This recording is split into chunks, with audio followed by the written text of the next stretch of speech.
DeCarlo, you and I go back to the hallway where we were just like hanging out, waiting for our turn to come in this room. The two of us, we didn't know each other, to like make TV magic. And I must admit, we love Ryan, but you and I did make a little TV magic. Val, we were more than hanging out in the hallway. You were vibing me. Oh my God. And I kept saying, yo, I'm in a relationship. And no, you know what? From the get-go, in all seriousness, we had a great chemistry. I remember being at the Witt Hotel. They brought a bunch of people in from out of town. Yeah, me too. And meeting everybody, and then just having a great time with you and meeting everybody else. It doesn't seem like it was 10 years ago, though. That's freaky to me. It's crazy. You know what's great is the friendships that came out of that. It came down to the three of us. We're all really good friends, and we've stayed in touch with some of the other people that auditioned. Roe, I mean, we've talked about this many times, but it's just really special when something like that happens, and it's very rare. Yeah, it really is, because generally and you know, Mark knows this, because it was like the four of us that started this. There were, you know, obviously G was with us as well, and those friendships, despite all the changes in all of our lives, they still maintain. Although DeCarlo never calls and doesn't invite me to his house in LA, so I don't know. I'm assuming it's all good. Ryan's been here. I've invited Val. I have invited you. Anytime you come here, please. There's plenty of room here in the canyon. I would love to see you. I'm just missing Chicago. Wait, I got to stop him right there. There's room in the canyon. Yeah. There isn't room in his house. Canyon. Yeah, we got panthers and snakes, but there's room. That's right. When I go there, there's like mints on the pillow. He takes good care of me, Roe. I don't know what you're gonna have some mountain lions back there. That's all right. On the bed. I miss Chicago, though, you guys. I haven't been on a plane in a year and a half. I would go anywhere, but just to go to Chicago, and especially now in the springtime, first of all, it's been a great run.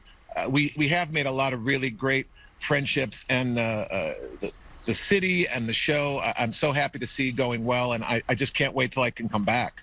Yeah, well, we're going to stroll down memory lane in just a bit, Mark, so show some of your best moments on WCL. But you know what we do now? We dive into Do we have the time?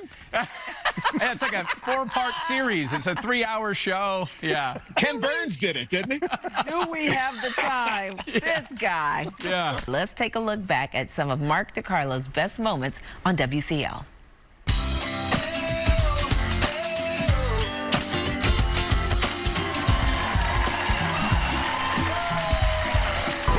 Talk show. Have a seat.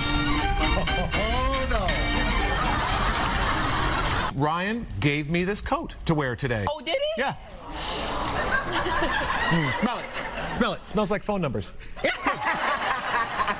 What if you were doing a live remote and the guest didn't show up? 30 seconds. All right, just pretend to be him. Your name's Paco. Okay. Ryan and Val, we're here at Millennium Park at the Bean, and we are talking to world-famous fashion designer Paco DiMartini. Paco, thanks for joining us. No problem. You had a great fashion show last night at McCormick Place. What was that like? It was wonderful. It was awesome. A lot of people showed up, and a lot of good, great turnout. Now, where do you get your inspiration from, and why did you decide to be a fashion designer? Well, I like clothes and traveling the world, get a lot of ideas from different backgrounds and things like that, and go with that. You were actually booed off the stage last March in New York when the model came down the runway wearing severed puppy paws for earrings. What did that feel like? It felt terrible because they missed the whole point of what I was trying to inspire them to see, that animals are like humans. You need to take care of them and we look out for them and stuff like that. They missed the whole point. It's true. You'll see. School's for suckers. I swear. What's a hot night of romance for a 92-year-old Harriet? Oh, well, have a couple cocktails, go dancing or whatever, then go back home, then you're ready. Party time, yeah. Is it important to be a virgin when you get married? I don't know about that. Let me wear those. Nice job, buddy. That was a fun day, man. That was a fun day. And you know, as I was putting that together, it just took me down memory lane, and we've had so much fun exploring the city and the people, and it's just been a great experience. I just can't believe it's been 10 years. It's such a funky number. I can't either. Mark, so what's your most memorable Windy City Live moment? I know we just saw a bunch, but what's the one thing that you're like, oh, that was funny, or oh, that was great? You know what? They were all great. Meeting Jonathan Taves was great. Meeting Billy Williams.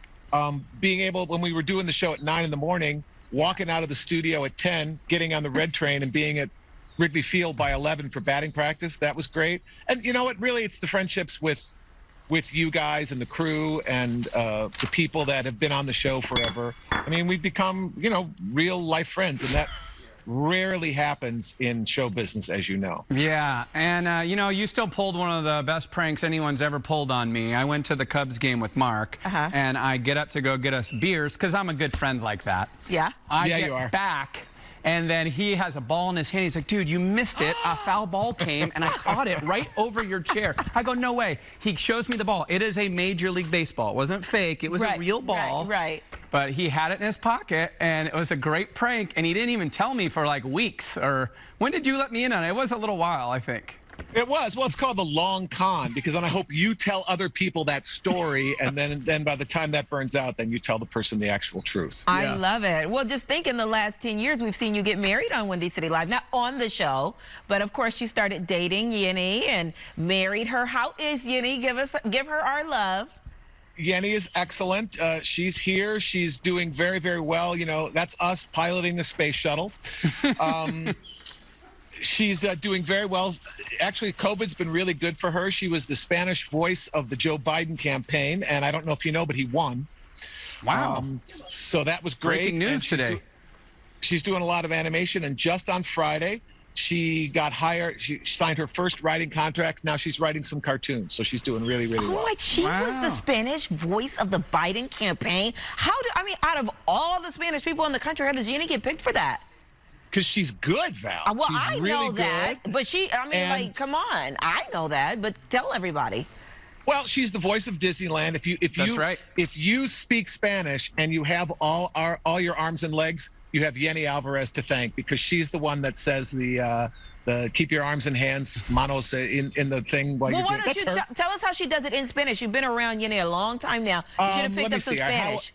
Let me see if I can do the voice that she does. Por favor, mantengan las manos, brazos, pies y piernas dentro del vehículo y cuide a sus pequeñitos. Gracias. That's amazing. I was actually at Disneyland and recognized your voice, Yenny. Yenny, why don't you just stay in there? Come on, your family. Here. Stay in there. Yeah. And the two of you are also doing a lot with animation and a production company or studio. Yeah, congratulations. Yes, thank you. Uh-oh, was there music starting? Oh, okay. Wait a minute. What happened there? We got you. Oh, there we go. Okay. Yeah, I started right before COVID. I sold a screenplay. It's a reboot of Pinocchio, and that's coming out in March. And then I started an animation studio with the guy that used to run Digital Domain, who does all the Avengers and those cartoons. And we have technology that allows you to put a cartoon next to a real person. And we started doing a show in May, live every day on YouTube. We had all kinds of celebrities on the show, and one who I think you might actually recognize. Take a look at this clip.